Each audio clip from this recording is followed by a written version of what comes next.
feliz jueves 18 de diciembre, yo soy Lisette Ceja. Así comenzamos su noticiero, estas son las noticias. El presidente Trump se dirige a la nación y defiende aranceles y su política migratoria. Además, la inflación se desacelera en noviembre y toma por sorpresa a los analistas. Sin embargo, la Reserva Federal sigue cautelosa.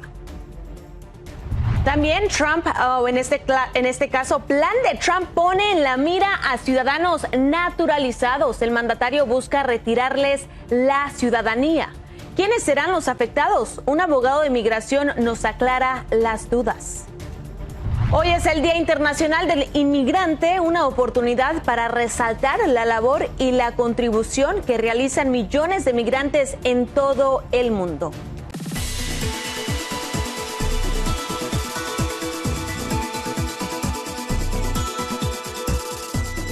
Comenzamos con el presidente Donald Trump, quien se dirigió a la nación este miércoles por la noche desde la Casa Blanca, donde defendió sus políticas económicas y migratorias y criticó con fuerza a la administración de Joe Biden. Durante su mensaje, Trump destacó la lucha contra la inmigración ilegal y atribuyó los resultados positivos a su política de aranceles. Veamos parte de su mensaje. Drugs brought in by ocean and by sea are now down 94%. We have broken the grip of sinister woke radicals in our schools, and control over those schools is back now in the hands of our great and loving states where education belongs. The worst thing that the Biden administration did to our country is the invasion at the border. The last administration and their allies in Congress brought in millions and millions of migrants and gave them taxpayer-funded housing while your rent and housing costs skyrocketed. El mandatario también aseguró que los aranceles han impulsado el regreso de empresas y la construcción de fábricas en territorio estadounidense. Por otro lado, se espera que hoy el mandatario estadounidense firme una orden ejecutiva que cambiaría la clasificación federal de la marihuana, pasándola de la lista 1 a la lista 3. Aunque no la legaliza por completo, la medida reduciría restricciones y abriría la puerta a más investigaciones científicas. La Casa Blanca asegura que el cambio facilitaría el estudio de sus posibles usos medicinales, especialmente para el tratamiento del dolor crónico. El presidente Trump planea intensificar esfuerzos para retirar la ciudadanía a algunos estadounidenses naturalizados. Esto según documentos filtrados por el New York Times. De acuerdo al informe, oficiales deben entregar a la Oficina de Litigios de Inmigración entre 100 y 200 casos de desnaturalización al mes. Pero veamos los números de qué grupos serán más afectados. El año pasado, México encabezó la lista de países de origen de las personas que se naturalizaron como ciudadanos, seguido por India, Filipinas, República Dominicana y Vietnam. En promedio, en cada mes del año pasado tuvimos entre 50,000 y 77,000 migrantes naturalizados. Sin embargo, se espera que estos números bajen para el 2026. Y para resolver todas las dudas, está con nosotros el abogado de inmigración Alex Gálvez. Abogado, bienvenido y muy buenos días. Buenos días a ustedes. Cuéntenos, ¿en qué casos puede el gobierno retirar la ciudadanía? Cuando se puede comprobar que se cometió fraude para obtener la ciudadanía. Pero esto es algo muy difícil. Recuerden que cuando uno aplica para la ciudadanía, hay 3 niveles mínimo que la aplicación tiene que tener éxito. El oficial que abre el paquete, el oficial que hace la entrevista de la ciudadanía y el supervisor que aprueba todo el caso. Por esas razones, en los últimos 8 años, nomás hemos visto 120 casos de desnaturalización que han tenido éxito. Y por esas razones, ahora, el que el presidente quiera 100 a 200 casos más cada mes, pienso que eso va a abrir las puertas para abusar este proceso. Abogado, ¿y quiénes serían los principales afectados por esta política? Y más que nada, por la incertidumbre de este mensaje, que ahora quieren 100 a 200, pienso que esto va a abrir las puertas para que un oficial o la administración pueda abusar y meter casos que en verdad no tienen mérito. El problema también es que estos casos se manejan en la Corte Federal, no en la Corte de Inmigración. Eso quiere decir que si un ciudadano está enfrentando este proceso de desnaturalización, va a tener que pagar un abogado, el proceso va a durar mucho tiempo y quizás tire la toalla y tome la decisión de no defenderse. Eso es muy peligroso, especialmente en este ámbito, en tiempos políticos como lo vemos ahorita. ¿Y esto incluye a las personas que obtuvieron la ciudadanía hace muchos años? ¿Ellos también podrían estar en riesgo? Sí, todos que se han naturalizado corren el riesgo. Pero recuerden, ¿cuándo es que inmigración o el gobierno puede descubrir el fraude? Cuando un ciudadano va y renova su pasaporte. Si hubo un fraude muy obvio, pueden tener un oficial que vaya a la casa, toque la puerta y le dé el papel que va a iniciar un proceso de desnaturalización. Pero en pocas palabras, todo inmigrante que ha naturalizado corre el riesgo si es que se cometió un fraude, y el fraude tiene que ser material a la aprobación del caso.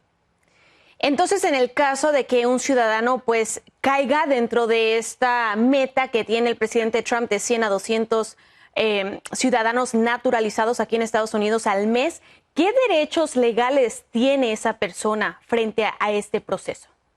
Tienen muchos derechos. Recuerden que porque es tan difícil desnaturalizar a un ciudadano, es el gobierno que tiene la responsabilidad de comprobar que hubo un fraude que se cometió durante la aplicación.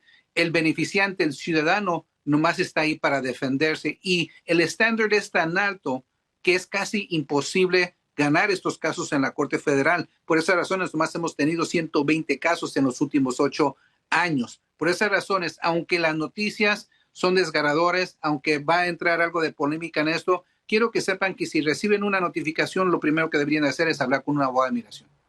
Bueno, ¿hay alguna otra recomendación, abogado, para las personas que puedan estar alarmadas en casa escuchando esta noticia? Por lo tanto, si piensan que hubo un fraude que se cometió durante la ciudadanía, hablen con un abogado de migración, pero en verdad estamos en una posición defensiva.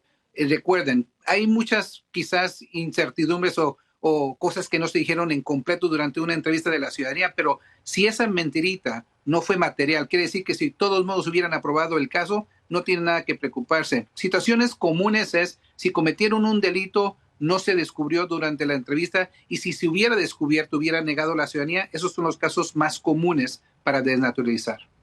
En un caso de que pues una persona tenga una duda de posible fraude, puede consultar con un abogado de inmigración antes de que sea investigado, ¿correcto?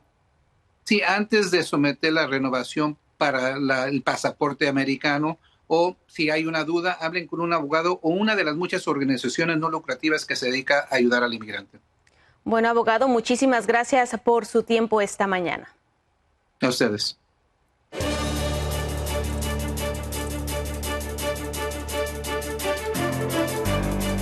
Mire, esta es una noticia en desarrollo, pues un accidente aéreo en un aeropuerto de Carolina del Norte dejó varias personas fallecidas. Según confirmaron autoridades locales, el siniestro ocurrió la mañana de hoy en el aeropuerto regional de Statesville y aún se desconoce cuántos ocupantes viajaban en la aeronave. La investigación continúa. Y mire, cambiamos de tema. Hoy se resalta el Día Internacional del Inmigrante. Activistas y líderes religiosos se reunieron en Miami en una misa de oración que busca visibilizar la situación de los inmigrantes. Ronald Hacha nos tiene todos los detalles. Que lo quiero con todo el alma y voy a hacer todo lo posible porque yo no soy la única, somos muchos que estamos sufriendo esto. Ariane Betancourt está desesperada. Desde hace 2 meses su padre, Justo Betancourt, de 54 años, fue detenido y enviado primero al Alcatraz de los Caimanes. Ahora se encuentra en el centro de detención de Crom. La gran preocupación de esta joven es que su padre padece de diabetes tipo 2 y necesita inyectarse insulina 2 veces al día. Además, tiene una enfermedad neuropática. No es nada más inyectarle la insulina.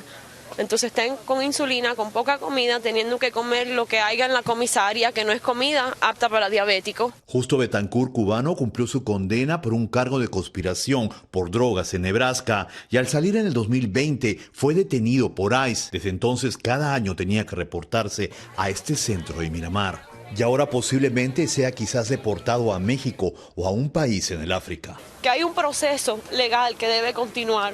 El due process es parte de la Constitución. Una persona detenida tiene que ver un juez, tiene que saber lo que va a pasar con él.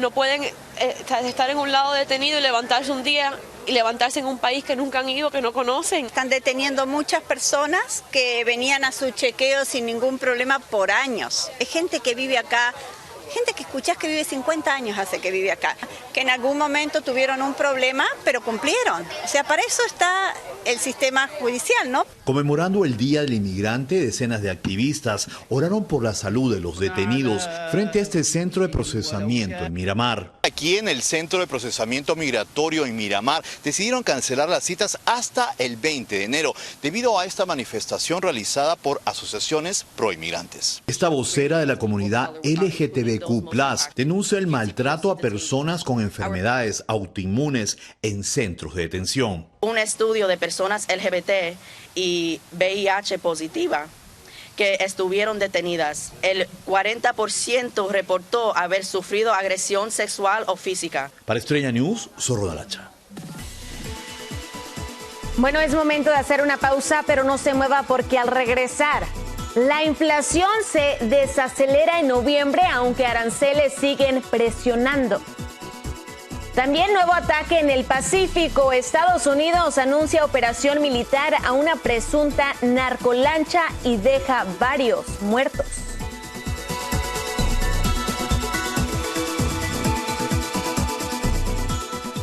Gracias por continuar con nosotros. La inflación en Estados Unidos sorprendió al desacelerarse en noviembre. El índice de precios al consumidor subió 2.7% anual, por debajo de lo que esperaban los analistas. El informe retrasado por el cierre del gobierno mostró que aunque la energía encareció, la inflación subyacente bajó. Aún así, los aranceles siguen presionando los precios y complican las decisiones de la Reserva Federal sobre las tasas de interés. Mientras tanto, existe el temor de que una crisis económica en Estados Unidos termine arrastrando también a México. Analistas advierten que, a diferencia de la crisis de 1994, un rescate de Estados Unidos hoy no está garantizado. Esto en medio de que, una inflación que también continúa aumentando en México inclusive. Vicente Calderón nos explica por qué varias alarmas rojas ya están encendidas. Varios analistas financieros ven con gran preocupación el rumbo de la economía mexicana y que si se agrava la situación, el rescate difícilmente vendría de Estados Unidos como ocurrió en 1994. Más bien, la crisis económica podría venir del propio Estados Unidos si revienta la burbuja especulativa que se está dando en la inteligencia artificial. Otros analistas afirman que México se encuentra en una recesión técnica. Las empresas manifiestan es que están dejando de vender, están dejando de exportar y esto también por una situación muy complicada de la economía en el propio Estados Unidos. En Estados Unidos, la tasa inflacionaria para 2025 aumentó ligeramente para situarse en 3%. En México promedió 3.8% anual, también a la alza. Pero el economista Alejandro Gómez, en su podcast Economex, dice que hay dos inflaciones, la oficial y la real, que es la que sienten los consumidores cuando buscan los productos básicos. Esos precios, que son el centro del presupuesto de los hogares, no están bajando.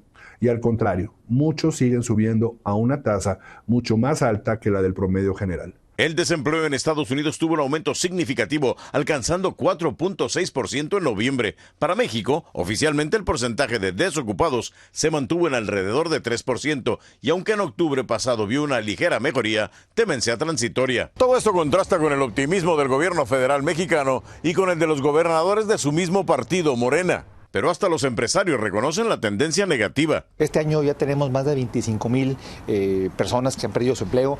Tenemos un promedio de 26 empresas que están cerrando todos los días. Esto en el estado fronterizo, donde piden políticas públicas de apoyo y la reducción del impuesto sobre nómina, el más alto del país. Si no se hacen esos cambios y seguimos igual, la pérdida de empleo se va a incrementar. O sea, nos iríamos ahorita de 25,000 a 50, 80,000. Otra señal preocupante es que se acumulan varios meses con salida de capitales que ante este escenario han sacado inversionistas extranjeros de México y que alcanzó los 181,000 millones de pesos y contando.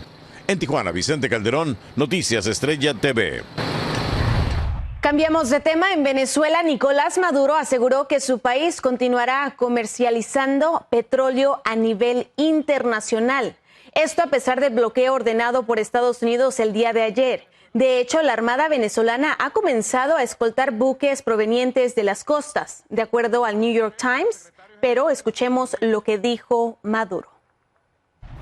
Y seguirá el comercio para allá y para acá de nuestro petróleo y de todas nuestras riquezas naturales, que por Constitución, por decreto de Bolívar, pertenecen nuestras riquezas y nuestra tierra y nuestro petróleo a su único dueño legítimo por los siglos de los siglos, que es el soberano pueblo de Venezuela, que es el dueño absoluto de las tierras, del subsuelo y de toda su riqueza. Mientras tanto, la presidenta de México, Claudia Sheinbaum, también reaccionó al bloqueo de Venezuela. Más allá de las opiniones sobre el régimen de Venezuela, sobre la presidencia de Maduro, más allá de eso, la posición de México siempre debe ser no a la intervención, no a la injerencia extranjera, solución pacífica de los conflictos y diálogo por la paz. Y un llamado a Naciones Unidas que asuma su papel. Venezuela solicitó una reunión del Consejo de Seguridad de la ONU para denunciar lo que califica como agresión por parte de Estados Unidos.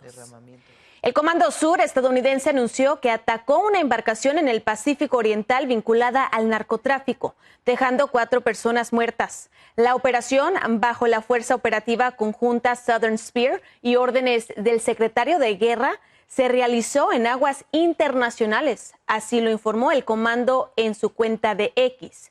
Recordemos, ya son más de 90 las víctimas fatales en estos bombardeos. Y así nos vamos a otra breve pausa, pero no se mueva que tenemos más. FIFA anuncia boletos desde $60 para el Mundial 2026, pero las reacciones están divididas. ¿Qué es lo que dicen los aficionados? Se lo cuento al regresar.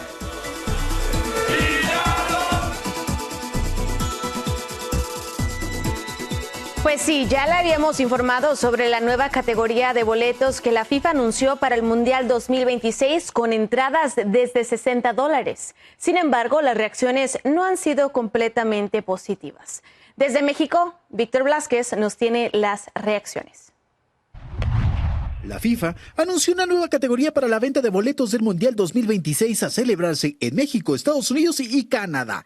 Ahora los aficionados de los equipos de fútbol que jugarán la justa mundialista podrán alcanzar entradas que van desde los $60 en la llamada grada básica. Algunos apasionados del balompié ya tienen la ilusión de asistir a un encuentro donde participe su selección. No nos alcanzaría. Y sí, valdría la pena ir al Mundial. Sería muy accesible, sí. Sí, la verdad sí, para que todos lo disfrutemos. La disposición de estos nuevos boletos es para los 104 partidos que habrá en total durante el Mundial y que van desde la fase de grupos hasta la final.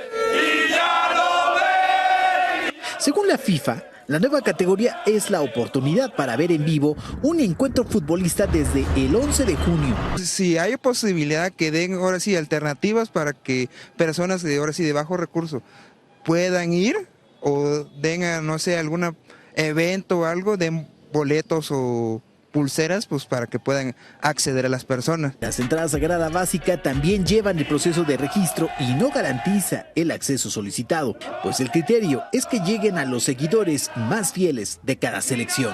Los más demandantes, el inaugural México-Sudáfrica, México-Corea, Alemania-Ecuador, Brasil contra Marruecos y desde luego el partido de Colombia contra Portugal, partidos bastante agradables y el propio de la final que será allá en Nueva York. Por el momento la FIFA dice, señores, son $60, pero basta ver si pueden alcanzar al menos ese precio. Cabe destacar que el proceso de registro para la venta de boletos termina el 13 de enero de 2026. Los organizadores del Mundial han visto que se han generado grandes expectativas en el torneo. Tan solo en la última fase de la venta de boletos se generaron 20 millones de solicitudes para adquirir un pase a un partido.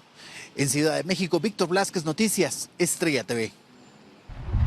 Bueno, cambiamos de información. La Casa Blanca actualizó el llamado Paseo de la Fama Presidencial, agregando largas descripciones en los retratos de cada uno de los exmandatarios. En el de Joe Biden, en lugar de su foto, está lo que acaba de ver, la fotografía denominada Autopen, y dice que, y cito, el dormilón Joe fue por mucho el peor presidente en la historia de Estados Unidos. A Barack Obama lo califica como, y cito, una de las figuras políticas más divisivas. En el de Ronald Reagan dice que era fan del presidente Trump. Y bueno, quiero invitarlos a que forme parte de nuestro equipo de reporteros. Si vive en el área del sur de California, descargue la aplicación Now News escaneando el código que ve en pantalla y comience a enviar sus fotografías, sus videos, sus reportes. Recuerde, puede ganar puntos y premios a través de la aplicación móvil Now News.